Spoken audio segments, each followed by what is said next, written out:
analizando la bendita palabra de Dios y estamos viendo lo que es el Evangelio escrito por el apóstol Juan. En el capítulo número 6 vemos toda la providencia del Señor Jesús. Hemos visto que Jesús es el proveedor de salud, que Jesús es el proveedor de alimentos, de alimento físico, cuando alimentó a aquellos 5,000 hombres, sin contar mujeres y niños. El proveedor de justicia, el proveedor de seguridad y el proveedor más buscado. En el capítulo 6, a partir del versículo 25 hasta el versículo 59, nos habla de otro tipo de provisión que da solamente Jesucristo, que es el alimento de vida eterna. Pues prácticamente es hasta el versículo 71, solo que del 60 al 71 nos habla de la palabra de Dios como alimento.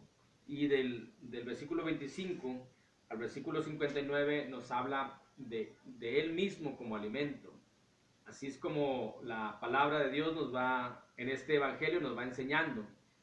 Por ello ponemos el punto número 6 de lo que hemos estado analizando. Jesús el proveedor del alimento eterno. Y como este punto es algo extenso, lo vamos a ir viendo por partes. Dicho alimento genera vida eterna. En esta parte, lo que vamos a ver hoy solamente es del versículo 25 al versículo 29. Al versículo 29 dice la Biblia: y hallándole al otro lado del mar, le dijeron: Rabí, ¿cuándo llegaste acá?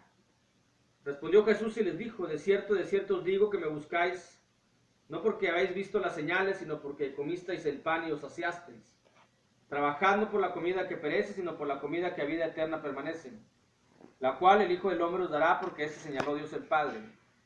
Entonces le dijeron: ¿qué debemos hacer para poner en práctica las obras de Dios? Respondió Jesús y les dijo: esta es la obra de Dios, que creáis en el que Él ha enviado. Jesús es el proveedor de alimento eterno. Dicho alimento genera vida eterna. Cuando dice Jesucristo, primero vemos cómo Jesús le recrimina de alguna manera la acción que ellos hacían. Esto porque Jesús conoce todo lo que hay en el ser humano, en la mente del ser humano. Y Jesús sabe quién realmente le busca de una buena manera y quién le busca solamente por algún tipo de interés. El versículo 25 y el versículo 26 dice: hallándole al otro lado del mar, o sea, lo fueron a buscar a Jesús. Dice Jesús: de cierto os digo que me buscáis no porque habéis visto las señales, sino porque comiste el pan y os saciasteis. Y luego Jesús enseña, muestra cuál es el alimento eterno. Nunca deja o desestima el alimento físico, ya que Él mismo lo creó. Pero dice: trabajando por la comida que perece, sino por la comida que a vida eterna permanece, la cual el Hijo del Hombre os dará, porque ese señaló Dios el Padre. Jesús es el proveedor de alimento eterno. Dicho alimento genera vida eterna, y esa vida eterna la da Jesús. Cuando dice: trabaja no por la comida que perece, no hay que confundirnos tampoco. Es decir, aquí Jesús no está diciendo que no trabajemos por la comida física, sino que pongamos en primer lugar siempre la comida espiritual, la comida que a vida eterna permanece.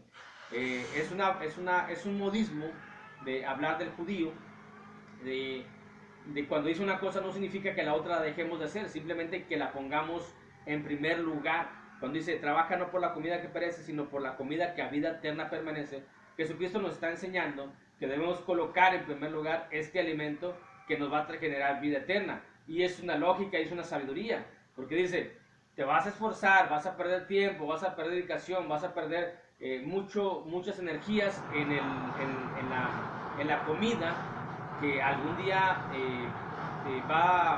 te va a traer un beneficio temporal, pero que al final de cuentas pues no te la vas a llevar, te vas a morir y aquí vas a quedar. Dice: en ese caso, utiliza mejor tu tiempo, tu energía, tu intelecto, todo lo que tú tengas para que trabajes por la comida que a vida eterna permanece.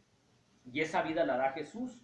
Cuando dice: trabajar no por la comida que perece, sino por la comida que a vida eterna permanece, la cual el Hijo del Hombre os dará. Esa vida eterna la da Jesucristo. Más adelante, siguiendo lo que es este capítulo, vamos a ver cuál es esa comida. Pero la vida eterna la da Jesús.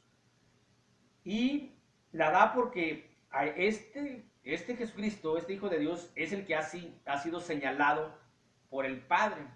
Dice el versículo 27, porque a este señaló Dios el Padre. Es decir, no hay nadie más en el mundo, ni ha habido, ni hay, ni habrá, que pueda dar vida eterna, solamente Jesús. ¿Por qué? Porque la Biblia lo dice, que solamente Jesús, que solamente que el Padre señaló a Jesús como el proveedor de vida eterna. Aquí vemos que también Jesús nos provee vida eterna, pero para proveer vida eterna nos tiene que proveer un alimento que permanecerá para esa vida eterna y nos va a decir cuál es ese tipo de alimento más adelante, que es su propia carne, su propia sangre y luego la palabra de Dios.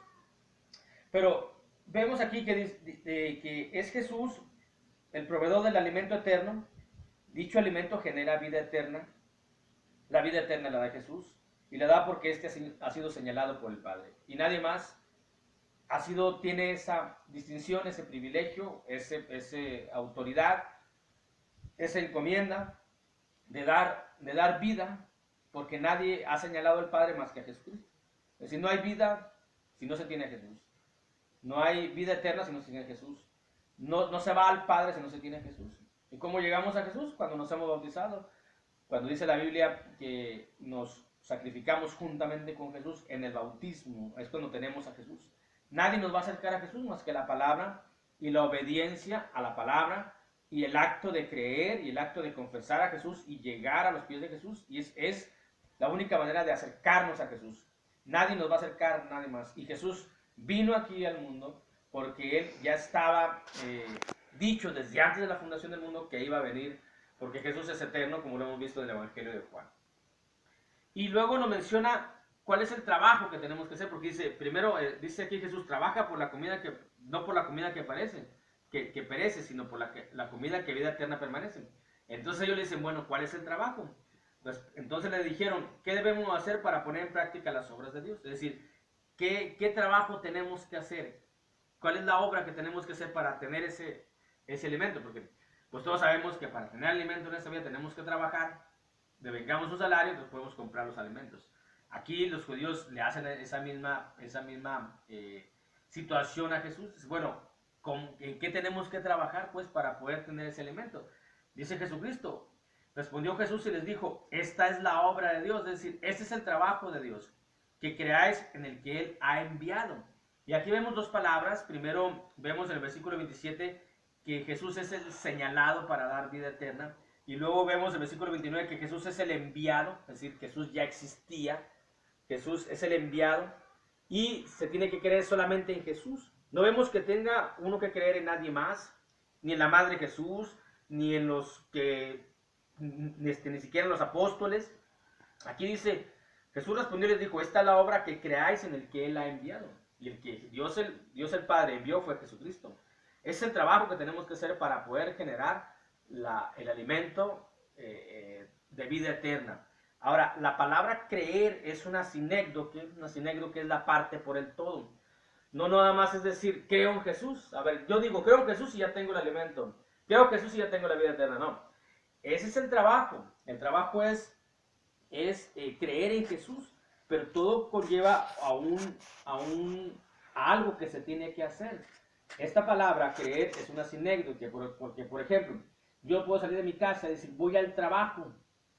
Sí, yo voy a un trabajo, pero si voy al trabajo y no hago nada, no estoy cumpliendo con el verdadero significado. Aquí el significado de la palabra creer es un compuesto, es una parte del todo, lo que tenemos que hacer para poder decir creo en Jesús. No basta solamente de palabra, tenemos que hacer algo, tiene que haber una acción por parte de uno. Y las acciones que tenemos que hacer es de que tenemos que arrepentirnos, tiene que haber un arrepentimiento de cada uno. El arrepentimiento forma parte de lo que es creer en Jesús.